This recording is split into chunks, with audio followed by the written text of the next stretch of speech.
నిత్యనిజాలు చెప్పే బిఎన్బి టీవీకి స్వాగతం. అయ్యా, మీకు చిన్న విషయం చెప్పాలి. నిన్న మొన్నటి వరకు ప్రతి ఒక్కరు కూడా ఆరోగ్యశ్రీ జరుగుతుంది, ప్రైవేట్ హాస్పిటల్ ఆరోగ్య చూస్తున్నాడు, మా జగనన్న మమ్మల్ని కాపాడుతున్నాడు, మా జగనన్న అని చెప్పి తండ్రి పెట్టాడు. రాజశేఖర రెడ్డి గారు పెట్టారు ఆరోగ్యశ్రీకి ఆయన డబ్బులు ఎప్పుడు ఆపలా. ప్రైవేట్ హాస్పిటళ్ళు, కార్పొరేట్ హాస్పిటల్ మొత్తం అన్ని కూడా ఆరోగ్యశ్రీ చూడమని చెప్పేశారు. ఆ రోజున డబ్బులు ఎప్పుడు ఆపలేదు. కానీ దరిదాపుగా డిసెంబర్ నుండి 1200 కోట్ల రూపాయలు ప్రైవేట్ హాస్పిటల్కి ఇవ్వాలి అని చెప్పి వాళ్ళు డిమాండ్ చేస్తున్నారు.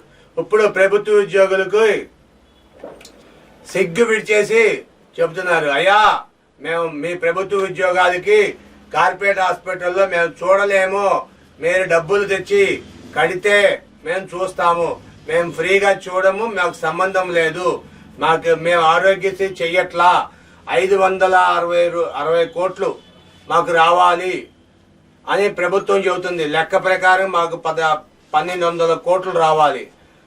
అయితే అప్పటికి 1200 కోట్లు రావాల్సి వచ్చి కూడా మేము ఇంకా డిమాండ్ చేయకుండా మేము చేసుకొస్తుంటే ఇప్పటికి 1600 కోట్లు రావాలి. 5 లక్షల నుండి 25 లక్షల వరకు ప్రభుత్వ ఉద్యోగులకి ఎటువంటి జబ్బుకైనా సరే ప్రైవేట్ హాస్పిటల్లో చూపించుకోవచ్చు అని చెప్పి పెట్టారు. అయితే ప్రైవేట్ హాస్పిటల్లో చూపించుకోవచ్చు, కానీ ప్రైవేట్ హాస్పిటల్కి డబ్బులు పంపించకపోతే మేము ఎక్కడి నుంచి చూస్తాం? మా సిబ్బందులు మా హాస్పిటల్లో మూసేసుకోవాల్సిన పరిస్థితి వచ్చింది. మేము దయించి మీరు రాబాకండి, మీకు రావాలి అనిపిస్తే మీ డబ్బులు తీసుకొచ్చి మీ అకౌంట్లో డ్రా చేసి తీసుకొచ్చి మాకు ముందు కట్టి అప్పుడు మీరు ట్రీట్మెంట్ చేయించుకోండి.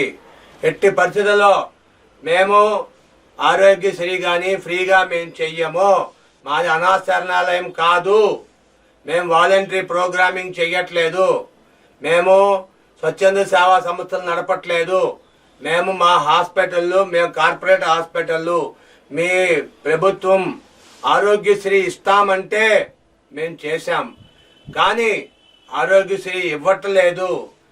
గత సంవత్సరం నుండి మేము చాలా ఇబ్బంది పడుతున్నాం బిల్స్ రాక. కాబట్టి మేము ఎటువంటి పరిస్థితుల్లో మీరు ఇంకా రావద్దు, చెప్పమండి, మీరు దయించి చెప్పండి, బోర్డులు పెట్టేయమంటే పెట్టేస్తాం, ఆరోగ్యశ్రీ నిలిపివేశాం, ప్రభుత్వ ఉద్యోగులకి మా హాస్పిటల్లో అనుమతి లేదు అని చెప్పి పెట్టేయమంటే పెట్టేస్తాం అని చెప్పి హాస్పిటళ్ళు నిర్మోహమాటంగా నిష్పక్షపాతంగా చెప్తున్నాయి. మరి ప్రభుత్వం మాత్రం మేము ఆరోగ్యశ్రీ పెడుతున్నాం, మేము ఇంటింటికి డాక్టర్ని పెడుతున్నాం, ఫ్యామిలీ డాక్టర్ని పెట్టాం, ఆ గాడిద గుడ్డు పెట్టాం, కంకర పూస పెట్టాం అని చెప్పి ఇలాగా తప్పుడు ప్రచారాలు చేస్తూ జనాల్ని అవగాహన లేకుండా ప్రజా జీవితంతో ఆడుకునే హక్కు ఎవరికి లేదు. సుప్రీంకోర్టు సైతం ఇచ్చింది, ప్రజా జీవితంతో ఆడుకుంటే హక్కు వాళ్ళని ఇమ్మీడియట్ తక్షణమే అరెస్టు చేస్తాం, అది నేరంగా పరిగణిస్తాం. మీకు ప్రజలకి మానవ హక్కుల సంఘంకి అతిక్రమిస్తే మీకు మానవ హక్కుల సంఘంలో మీరు నమోదు చేసుకోవచ్చు. మీకు వైద్యం, ఆరోగ్యం ఇవన్నీ కూడా మేము మీకు చేయాలి. ప్రభుత్వం తన బాధ్యత,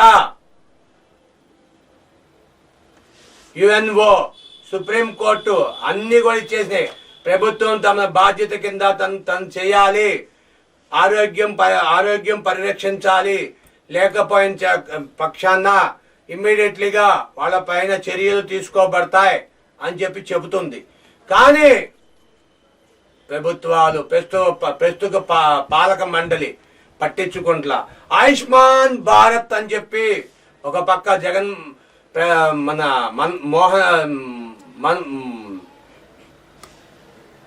మోదీ చెప్పేస్తున్నారు, ఆయుష్మాన్ భారత్ మీకు 5 లక్షల వరకు మీకు ఇచ్చామని. వీళ్ళేమో పథకాలు పేర్లు మార్చుకొని మేం చేస్తున్నాం అంటున్నారు. అటేమో రాష్ట్ర ప్రభుత్వం, కేంద్ర ప్రభుత్వం నుంచి డబ్బులు తీసుకుంటుంది, రాష్ట్ర ప్రభుత్వం నుండి ఇవ్వాల్సిన డబ్బులు ఇవ్వట్లేదు. ఆరోగ్యశ్రీని అగాపాతంలో తొక్కేసింది. ఇనుప పాదాలేసి నొక్కేస్తున్నాయి. కాబట్టి మోసపోవద్దు ప్రజలారా, ఇకనైనా కళ్ళు తెరవండి. మీ విలువైన అభిప్రాయాల్ని కామెంట్ రూపంలో తెలియజేయండి, షేర్ చేయండి, లైక్ చేయండి, చెప్పండి అందరికీ ఆరోగ్యశ్రీ ఆపేశారని. Thank you for watching our channel. Thank you.